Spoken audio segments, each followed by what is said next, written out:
Merci beaucoup, chers amis Internet. Merci beaucoup, fidèles téléspectateurs. J'espère que vous êtes nombreux branchés scotchés pour nous Hollanda émission Nabino Bolingara System Move avec Moustapha Bouanga, simple fils de Dieu.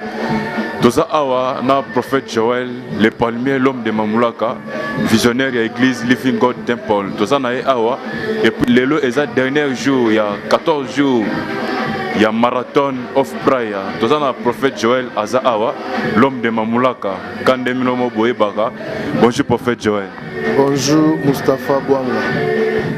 Boninzoti. Non, grâce, tout va très bien. Ça va. Ça va prophète Joël, l'homme de Mamoulaka.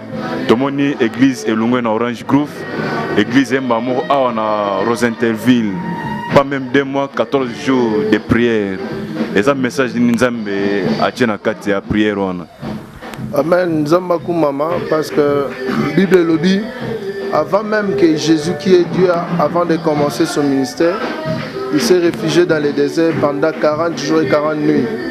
Et tant que nous avons Nzambe, on comprend le langage de Dieu.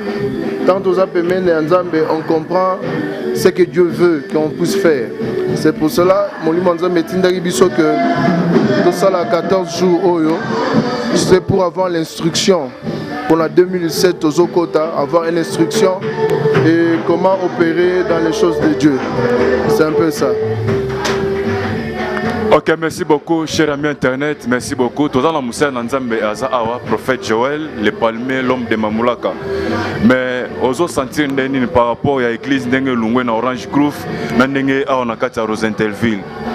Non, Nzamba Koumama, la Bible des cas, il est poussé par l'Esprit de Dieu que les hommes ont parlé de sa part. Et Mahamanzambe, faut aussi que la Nzambe est mort à ça là, quoi. Donc Dieu est avec nous, te rouler la tête, te parce qu'il est avec nous. C'est ça. Le Lopeza dernier jour, il y a 14 jours, il y a marathon. Nzamba la Kisini na 14 jours, si le dernier jour. Ok, prière, c'était juste, Dieu nous avait donné un ordre, c'est pour rassembler tous les peuples de Dieu, de parler sur l'autel et sur l'autel. On a compris que beaucoup de peuples de Dieu vivent jusqu'à aujourd'hui sous l'emprise des autels de la sorcellerie, les autels des fétiches, les autels des malédictions. Et comme je dis toujours, un autel pour être détruit, on doit encore reconstruire un autel au-dessus. La Bible déclare, Dieu a dit à Gédéon, avec la force que tu as, va combattre ton ennemi. Mais Gédéon ne pouvait pas aller combattre si l'autel de son père, de la maison de son père, était toujours bâti. La Bible déclare, c'était vers le soir, il est allé détruire l'autel de Balaam. Et après avoir détruit, il a construit l'autel de Dieu. C'était juste pour dire au peuple de Dieu, avec tous les problèmes qui dérangent leur vie, avec la puissance de Dieu, on peut encore recréer ce que le diable avait volé. Avec la puissance de Dieu, on peut encore recréer ce que les diables avaient pris dans leur vie. Donc à travers ces 14 jours, Dieu nous a fait du bien. Et aujourd'hui, c'est les derniers jours, Dieu nous a dit qu'aujourd'hui, on va traverser les Jourdains. La Bible de cas, Élie n'avait ni un pirogue, n'avait ni un bateau, mais avec la puissance qui se cachait dans les manteaux d'Élie, Élie avait frappé et le peuple de Dieu, lui avec son serviteur, ont traversé. Donc aujourd'hui, c'est les traversées aujourd'hui pour entrer là où Dieu nous a appelés pour recevoir la bénédiction. Ok, merci beaucoup, cher ami Internet. Merci beaucoup. Nabana Nzambe surtout. Obazui Tana Bawa Hollanda. Émission Oyo avec Moustapha Bouanga, simple fils de Dieu. Dans le bango bien parce que le dernier jour il a traversé. Il a tout traversé car robot parce qu'il a déjà fait. Moussa Nzambe déjà ça tient derrière le boko. Le prophète Joël, tous comprendre était après 14 jours. Aux a les sous na 3 jours de prière na docteur Chico. Et ça prophète Joël azo sala po business et matato et ça kaka Nzambe avec sa vision. Non, les choses de Dieu, ce n'est pas un business parce que aujourd'hui, c'est plus que l'esprit qui nous dirige. Vous savez, cet homme qui vient nous voir, le docteur Chikapoan, c'est un grand homme dans la ville. Et c'est aussi un homme qui ne va pas n'importe où. Vous voyez, donc il y a une connexion. Les sorciers, ceux qui cela veut dire il faut et puis il faut marcher ensemble. Et Dieu a mis dans son cœur de venir visiter Living God Temple. Et je crois après son départ dans cette église, il y aura des grandes choses. Vous savez, dans les choses de Dieu, il faut seulement une autre personne pour te connecter dans le ciel. Vous voyez, ils ont un bateau fongo la lola. Donc c'est un peu ça. Ok, merci beaucoup, cher ami internet. Merci beaucoup. Nous avons Living God Temple, Burning Bush. Nous sommes en simple fils de Dieu. Nous sommes à Bino. Prophète Joël, Toti Kao parce que Tozio en plein de matière. Mes visions. Nous sommes avec le prophète Joël pour l'année 2016 pour 2017. Gloire à Dieu, gloire à Dieu. Vous savez, la présence d'un prophète dans une nation, c'est pour parler ainsi de l'Éternel. Et Dieu nous avait promis, jusqu'à la fin de cette année, beaucoup de peuples de Dieu vont récupérer ce que le diable avait pris les janvier, février, mars, avril, mai, juin, juillet, août, septembre, octobre, novembre. Avant la fin de l'année, il y aura de grandes choses qui vont se faire. La Bible déclare, vaut mieux la fin d'une chose que son commencement. La fin détermine le commencement. Donc, ce banda qui nous m'a dit, que la souka, nous avons quelque chose, et comme mes sérokat na vie na yo, et nous avons fait pas ban nous avons que Jésus est le même hier aujourd'hui éternellement. Avec le nom de Jésus, tout devient possible. Et même si on passe un moment difficile, dis-moi que avec la fin de l'année, yo on récupérer que Dieu te bénisse. Ok, merci beaucoup. Zalana Rondima, on récupère Nyonso à la fin de l'année. Tout ça, c'est l'apôtre Josué Nganzobo Azaawa, l'homme de Dieu, fils de grâce.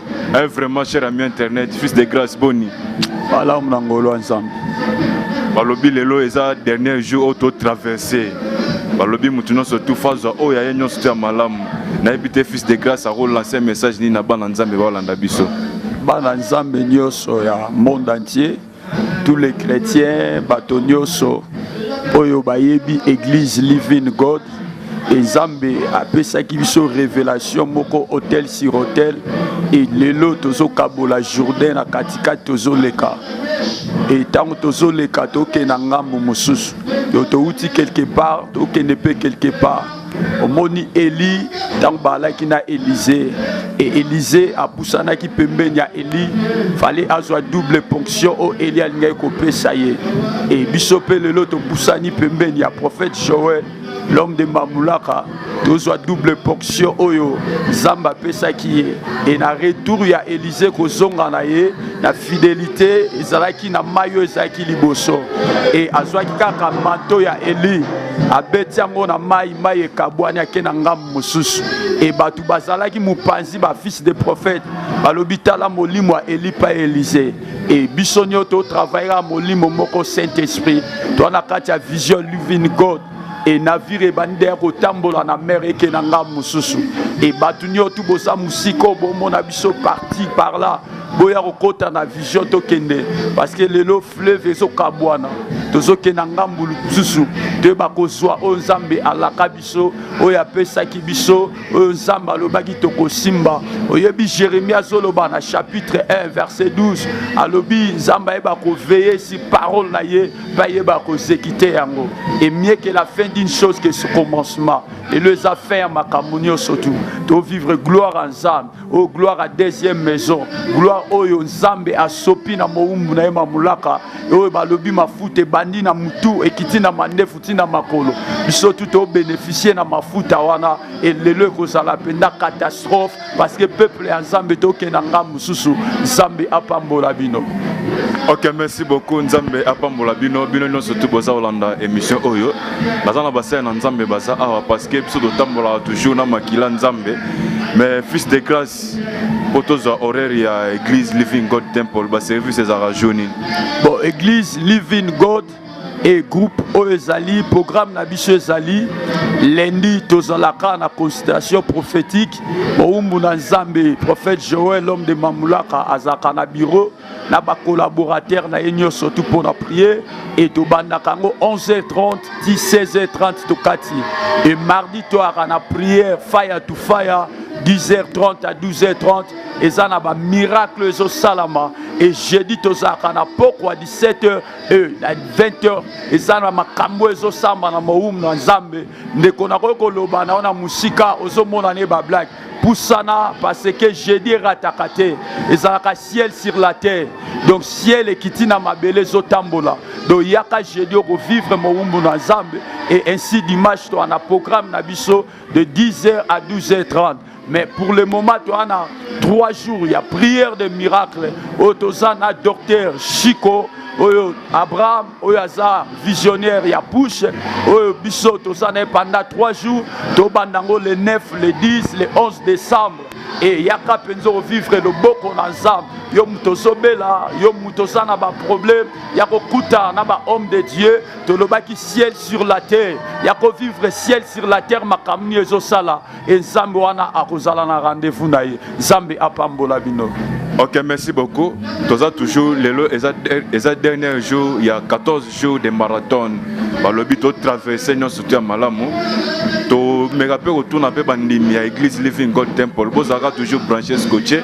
Toza le prophète Joël, l'homme de Mamulaka, Asa Balobi, nous étions en Bila et en Nyonso. Parce que Azan a cerveau, moteur, ya munene. L'homme de Mamulaka toujours quand est le bango, prophète Joël, les palmiers, vous avez toujours branché scotché. Et puis yom tozo la nanga nanda kunayo ko hésiter te soza na problème poussana yaka oza solution ya mam ozo luka na kati église Living God Temple parce que solution eza awa to pesi basa na Nzambe no surtout ba mbote et puis to bosanité ba frère no surtout bazara pembeni ya prophète Joël les palmiers l'homme de Mamulaka.